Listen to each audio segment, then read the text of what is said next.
Don't sign that contract. Yasmin Carter's voice shattered the quiet of the executive suite as her hand shot across the mahogany desk, stopping Faisal Al-Qadir's gold fountain pen just millimeters from the signature line. The black secretary's sharp eyes blazed with urgency as she pointed to the fine print buried in Clause 17, her finger trembling slightly as she indicated the fraudulent language that would have transferred ownership of his entire petroleum empire to a shell corporation controlled by his most trusted business partner. The Arab mogul in his pristine white kandura looked up with shock and confusion, his expression frozen between annoyance at the interruption and growing horror as he began to process what his secretary was revealing. Behind them, the luxury office overlooked Dubai's glittering skyline through floor-to-ceiling windows, crystal fixtures catching the afternoon light, while priceless artwork lined walls that had witnessed a decade of business triumphs. What Faisal didn't know was that the woman he had been systematically dismissing and undervaluing for 3 years possessed a master's degree in corporate law and forensic accounting skills that had just saved him from the most sophisticated financial fraud scheme in Middle Eastern business history. The Al-Qadir Tower rose 75 stories above Dubai's financial district, like a monument to petroleum wealth and strategic brilliance, its gleaming facade reflecting the desert sun, while its interior spaces showcased the kind of luxury that only multi-billion-dollar empires could afford. The building housed not just corporate offices but an entire ecosystem of subsidiary companies, investment portfolios, and strategic partnerships that made Faisal Al-Qadir one of the most powerful energy executives in the region, his decisions affecting global oil prices, while his personal fortune numbered in the tens of billions. Faisal had built this empire through inherited advantages combined with genuine business acumen that had transformed his father's modest oil distribution company into an international conglomerate, with operations spanning petroleum, extraction, refining, renewable energy development, and strategic investments in emerging technologies that positioned him as both traditional energy titan and forward-thinking innovator. At 55, he commanded respect from competitors and governments alike, his reputation for shrewd negotiation and strategic vision making him a sought-after partner for deals that could reshape entire industries. The executive suite where this confrontation now unfolded was designed to intimidate and impress, with furniture imported from European craftsmen, technology systems that cost more than most homes, and artwork that included original pieces from masters whose names appeared in museum collections around the world. The massive desk, where Faisal had nearly signed away his empire, was carved from rare African wood, its surface supporting documents that represented months of negotiation with his oldest friend and most trusted business associate. Yasmin Carter had occupied the secretary position outside this office for 3 years, her presence so routine that Faisal rarely acknowledged her beyond issuing instructions or expressing impatience when her work failed to meet his exacting standards. What he didn't know about the woman who managed his schedule and correspondence was that she possessed qualifications that exceeded those of many executives in his organization. Her credentials, deliberately hidden after systematic discrimination, had prevented her from securing positions that matched her actual capabilities. Her educational background included a master's degree in corporate law from Columbia University, where she had specialized in international business transactions and fraud detection, followed by additional certification in forensic accounting that had equipped her to analyze complex financial documents and identify irregularities that escaped conventional review. Her career trajectory should have led to senior positions at major law firms or corporate legal departments. But the combination of racial discrimination and gender bias had relegated her to administrative roles that utilized only her organizational skills while wasting expertise that could have generated millions in value for employers wise enough to recognize her true capabilities. The contract that now lay between them represented the culmination of 18 months of negotiations between Faisal and Omar al-Zahrani, his closest friend since childhood, and the man who had served as his chief financial advisor for the past decade. The deal was structured as a strategic partnership that would merge their complementary assets while creating synergies that promised to generate billions in additional revenue through improved efficiency and market positioning. The terms appeared generous to Faisal, offering him continued operational control while providing Omar with equity positions that reflected his contributions to building the empire. What Yasmin had discovered through careful analysis of the contract language was that Clause 17 contained provisions that would activate automatically upon certain triggering events that Omar controlled completely, transferring ownership of Faisal's core assets to a Cayman Islands shell corporation that Omar had established specifically for this fraud. The language was deliberately obscure and buried among hundreds of pages of standard legal provisions, designed to escape detection during routine review, while providing ironclad legal authority for the largest corporate theft in regional history. Her discovery of the fraud had been entirely accidental, the result of her habitual practice of reading every document that crossed her desk with the analytical rigor that her legal training had instilled, despite her current role requiring no such diligence. Her attention to detail had been reinforced by personal experience with financial betrayal, her own family having lost their home and savings to mortgage fraud that could have been prevented if someone had carefully examined the predatory loan documents before signatures were applied to binding agreements. The moment of intervention had required split-second decision-making that balanced personal risk against moral obligation. Her choice to speak out, potentially costing her employment, while saving her employer from catastrophic loss that would have destroyed not just his personal wealth, but the livelihoods of thousands of employees whose jobs depended on the continued success of his companies. Her training had taught her that lawyers possessed ethical duties that transcended employment relationships, while her conscience demanded action when she possessed knowledge that could prevent serious harm, regardless of potential consequences for her own circumstances. The explanation that followed her dramatic interruption was delivered with professional precision, despite the adrenaline coursing through her veins, her legal expertise enabling her to articulate exactly how the fraudulent provisions would operate, while identifying the specific mechanisms that Omar had created to trigger the asset transfers at moments when Faisal would be powerless to prevent or reverse the theft of his empire. Her analysis included references to case law and regulatory provisions that demonstrated both the illegality of the scheme and the sophistication required to construct fraud that could survive initial legal review. Faisal's initial reaction mixed disbelief with growing anger as he struggled to process accusations against someone he had trusted implicitly for decades. His worldview built on assumptions about loyalty and friendship that made betrayal by his closest associate seem impossible, despite the evidence that Yasmin was systematically presenting. His resistance to accepting the truth reflected not just personal denial, but the cognitive dissonance that affected many fraud victims who had been manipulated by individuals they believed incapable of such deception. The investigation that Yasmin insisted must occur before any signatures were applied included immediate consultation with independent legal counsel who possessed no prior relationship with either party. Her recommendation, reflecting understanding that Omar's influence extended throughout Faisal's existing network of advisors, and that truly objective analysis required completely fresh perspectives untainted by established relationships or potential conflicts of interest that might compromise the thoroughness of fraud investigation. The attorneys who were hastily summoned to review the contract confirmed everything that Yasmin had identified, while uncovering additional fraudulent provisions that she had not yet discovered in her initial analysis. Their expertise in international corporate fraud, revealing that Omar's scheme included multiple backup mechanisms designed to ensure asset transfer, even if some components of the fraud were detected and challenged through legal proceedings. The sophistication of the scheme indicated years of planning and preparation, with Omar having positioned himself to exploit his trusted status while creating legal structures that could withstand initial scrutiny. The confrontation with Omar that followed these discoveries became legendary in Dubai's business community, as Faisal's rage and sense of betrayal erupted in accusations delivered in front of witnesses who would later testify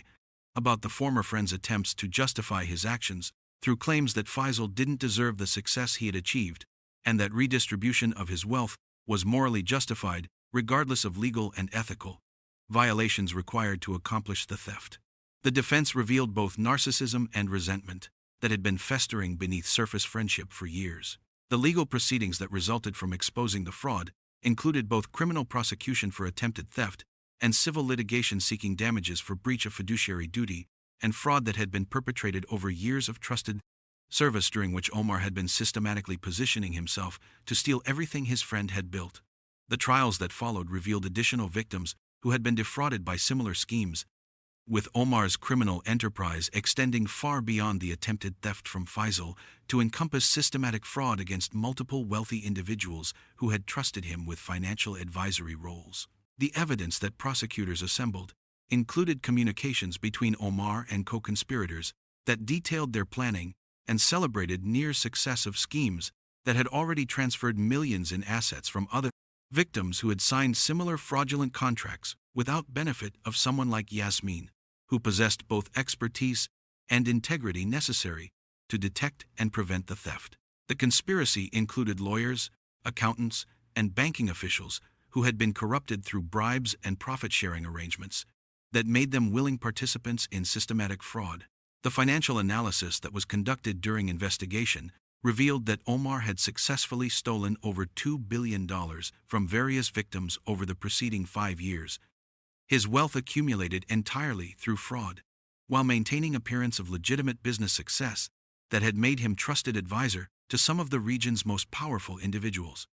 The scope of his criminal enterprise shocked even experienced fraud investigators who had believed they understood the limits of financial crime in the supposedly regulated and monitored business environment. Yasmin's transformation from dismissed secretary to celebrated fraud detector occurred with dramatic speed, as media coverage of the case highlighted her crucial role in preventing what would have been the largest single corporate theft in Middle Eastern history. Her expertise and integrity became subjects of international discussion about how talent and dedication could exist in unexpected places, while systematic discrimination prevented proper recognition and utilization of available human resources. The job offers that flooded in, following publicity about her role in exposing the fraud, included positions at international law firms, corporate legal departments, and government agencies seeking to enhance their fraud detection capabilities through hiring of professionals who possessed both technical expertise and moral character necessary to prioritize justice over personal advancement or convenience. Her transition from secretary to senior corporate counsel occurred within weeks, her new position offering compensation and recognition that finally matched her qualifications. The consulting practice that Yasmin eventually established specialized in reviewing complex business transactions for hidden fraud provisions. Her expertise in demand from wealthy individuals and corporations who recognized that their existing legal teams might lack either the specialized skills or the independence necessary to detect sophisticated schemes designed by trusted insiders seeking to exploit access and knowledge for criminal purposes. Her success demonstrated that preventing fraud generated more value than recovering from it after theft had already occurred. The training programs that she developed for legal professionals and corporate executives focused on recognizing red flags that might indicate fraud while emphasizing the importance of independent verification and analysis rather than relying on trust and established relationships when reviewing documents that could transfer significant assets or create lasting obligations. Her curriculum included case studies drawn from Omar's schemes and similar frauds that had succeeded due to victim assumptions about the trustworthiness of longtime associates and advisors. The legislative reforms that were inspired by the case included enhanced disclosure requirements for complex transactions involving significant asset transfers, mandatory cooling-off periods before contracts could become effective, and strengthened whistleblower protections for employees who reported suspected fraud even when accusations targeted senior executives or trusted advisors whose power and influence might otherwise intimidate potential witnesses into provided access deal. Silence that enabled continued criminal activity. The academic research that documented the case provided insights into how sophisticated fraud schemes were constructed and concealed, with law professors and business school faculty using the attempted theft as teaching material that illustrated both the creativity of criminal minds and the importance of diligent analysis and moral courage in detecting and preventing financial crimes that could destroy individuals and organizations while undermining confidence in business relationships and contractual agreements that form the foundation of economic activity. The foundation that Faisal established to honor Yasmin's intervention provided scholarships and career development support For individuals whose talents and credentials had been undervalued due to discrimination, with particular focus on helping qualified professionals transition from administrative roles into positions that properly utilize their education and expertise, while generating appropriate compensation and recognition for their performance capabilities and contributions. The mentorship program that Yasmin created connected young professionals from underrepresented backgrounds with established leaders who could provide guidance and advocacy while helping them navigate career obstacles created by systemic discrimination and bias that might otherwise prevent them from achieving success commensurate with their abilities and dedication. Her own experience informed program design that addressed both skill development and relationship building necessary for professional advancement in environments where success often depended as much on who you knew as what you knew. The security protocols that were implemented throughout the business community following exposure of Omar's fraud included enhanced background investigations for all personnel with access to sensitive financial information, contract documents, while establishing systems for independent review of significant transactions by professionals who possessed no prior relationships with parties involved, and therefore no conflicts of interest that might compromise objectivity of their analysis and recommendations. The day that had begun with routine document processing had become the moment when hidden expertise and moral courage prevented catastrophic loss, while exposing criminal enterprise that had been stealing billions through exploitation of trust and friendship, proving that sometimes salvation came from unexpected sources, and that true value had little correlation with job titles or social status, but rather reflected character, capability, and willingness to act on principle, when action required risking everything for the sake of justice and protection of those who might otherwise suffer from crimes committed by people they had every reason to trust completely. The international ramifications of exposing Omar's fraud extended far beyond individual prosecutions to encompass systemic reforms in how cross-border financial transactions were monitored and regulated, with governments recognizing that sophisticated criminals had been exploiting gaps in oversight while using shell corporations and offshore accounts to conceal assets stolen from victims across multiple jurisdictions. The coordination that developed between financial regulators in different countries created unprecedented information sharing that made similar frauds more difficult to execute successfully, while providing tools for recovering assets that had already been stolen and hidden in complex corporate structures. The forensic accounting investigation that was conducted following Omar's arrest revealed money laundering operations that had moved billions of dollars through networks of shell companies, nominee directors, and false documentation designed to create layers of apparent legitimacy, while obscuring the criminal origins of funds that represented stolen wealth from dozens of victims who had been systematically defrauded over years of trusted relationships. The tracing of these funds through international banking systems required cooperation from financial institutions that had previously maintained strict client confidentiality, but now recognized their potential liability for facilitating money laundering. The technology platforms that were developed in response to the fraud included artificial intelligence systems capable of analyzing complex contracts and identifying suspicious provisions that might escape human review,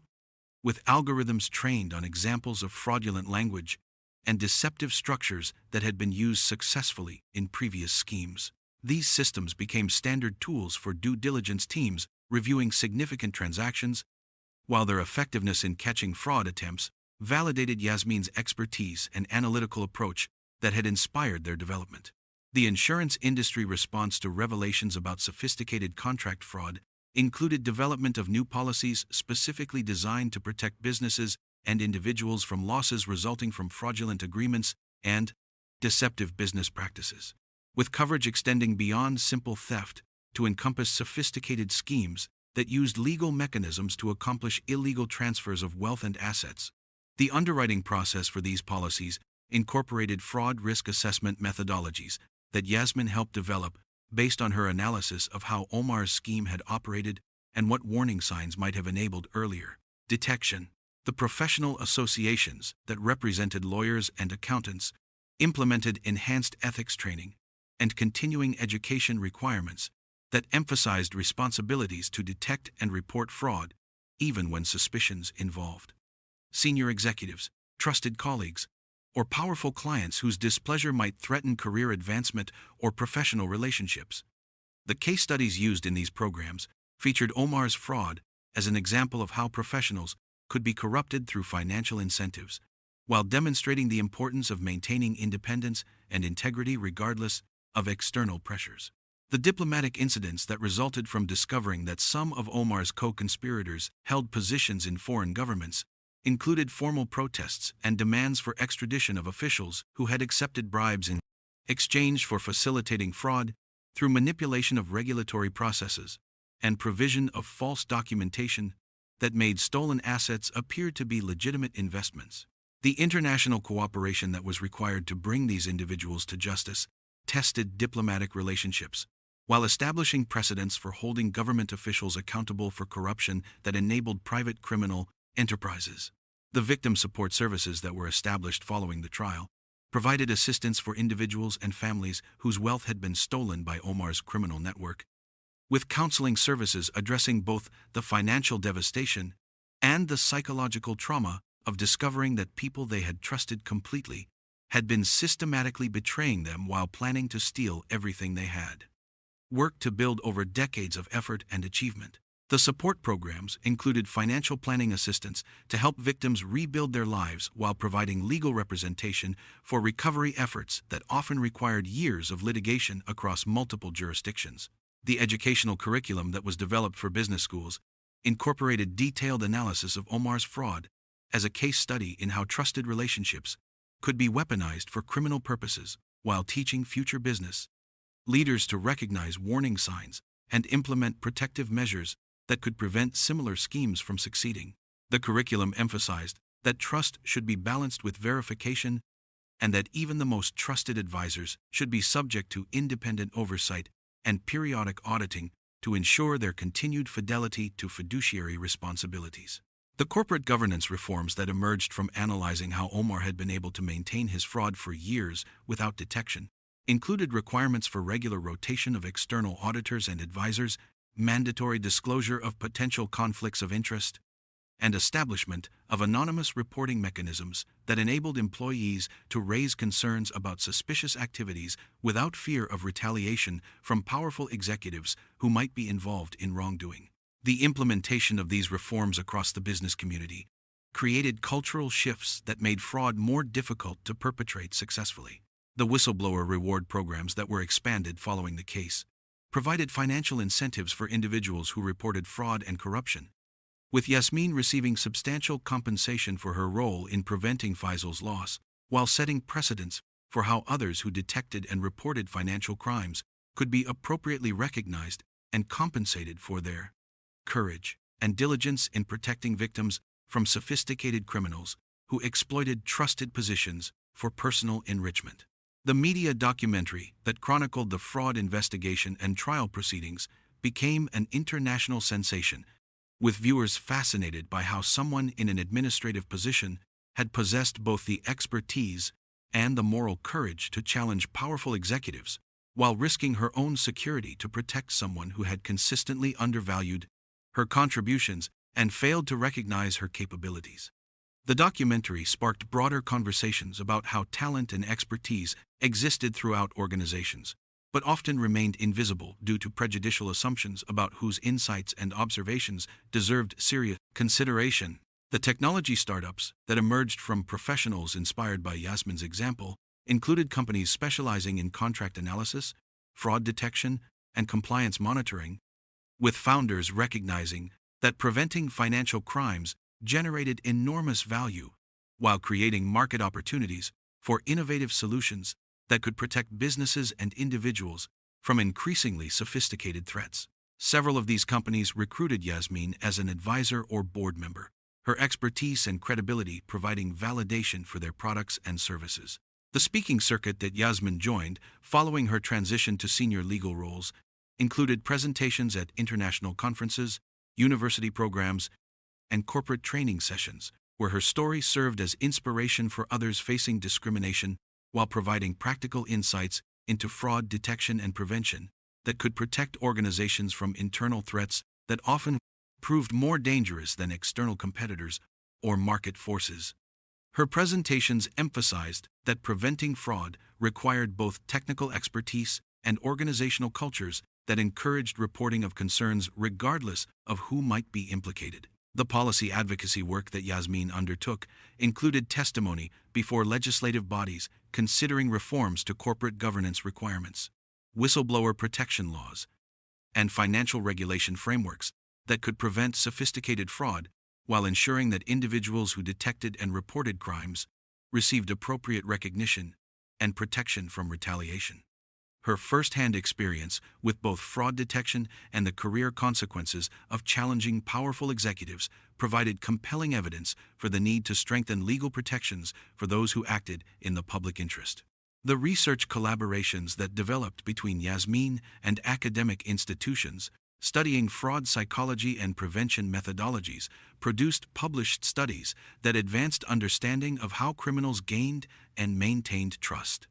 while constructing schemes designed to survive initial scrutiny, with findings that influenced both law enforcement approaches and private sector due diligence practices. The research demonstrated that fraud prevention required understanding criminal psychology and methodology, rather than simply implementing checklists and procedural requirements that sophisticated criminals could circumvent. Before we wrap this story up, I'd like to thank you for reaching this far. And if you enjoyed this story as much as I think you did, then be sure to show your support by liking and subscribing so this channel can reach more people like you. Now, back to the story. The networking organizations that Yasmin helped establish connected professionals from underrepresented backgrounds who had faced discrimination in their careers, providing mutual support and advocacy, while creating communities where individuals could share experiences and strategies for overcoming barriers while advancing into positions that properly utilize their talents. These organizations became powerful forces for changing corporate cultures,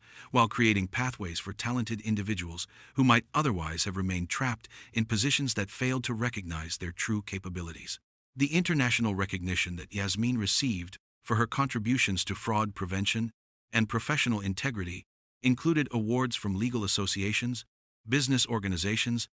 and human rights groups that celebrated both her technical expertise and her moral courage in acting on principle despite personal risks.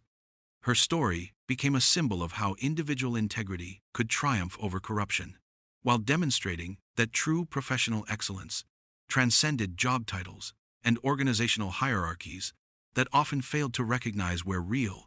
expertise and value resided within their structures. The legacy of that moment, when her hand stopped a pen from signing away billions in assets, extended far beyond preventing a single fraud to encompass transformations in corporate governance, legal practice, professional ethics, and social attitudes about whose contributions deserved recognition and respect, proving that sometimes the most important interventions came from those whose voices were routinely dismissed and whose expertise remained invisible until extraordinary circumstances revealed that wisdom and capability existed in unexpected places, waiting for opportunities to demonstrate that merit had little correlation with status or privilege, but rather reflected dedication, knowledge, and willingness to act courageously when action served justice, even at personal cost.